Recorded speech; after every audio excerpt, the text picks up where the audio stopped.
Oestrogen म्हणजे नक्की काय? तर इस्ट्रोजेन हे फिमेल हार्मोन आहे. बघा पाळी रेग्युलराइज करण्यासाठी हे अत्यंत महत्त्वाचं आहे. पण नुसतं पाळीसाठी नाही हो, तर अनेक फायदे आहेत. इस्ट्रोजेनमुळे आपलं ब्लड प्रेशर नॉर्मल राहतं. बघा काही जणांमध्ये हार्मोनल इम्बॅलन्स असतो, तेव्हा त्यांना बीपी फ्लक्च्युएशनचा त्रास होतो. इस्ट्रोजेन केस गळत असतील तर इस्ट्रोजनमध्ये इम्बॅलन्स असतो किंवा चेहऱ्याला अतिशय सुरकुत्या येत असतील तरी इस्ट्रोजनमध्ये इम्बॅलन्स होतो.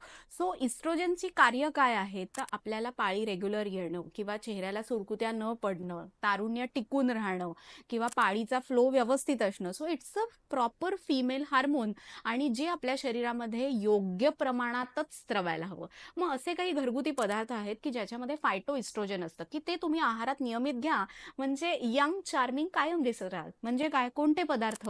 तर वेलची. वेलची कायम तुम्ही दिवसातनं एकदा तरी अशी चघळून एखादा दाणा घेतलात तरी पण तो स्त्राव स्त्रवायला आपल्याला मदत होते. आलं आहे, जिरं आहे, सुरण आहे, हे पदार्थ आहारामध्ये नक्की ठेवा की ज्यामुळे तुमचं इस्ट्रोजन लेवल्स बॅलन्स राहतील.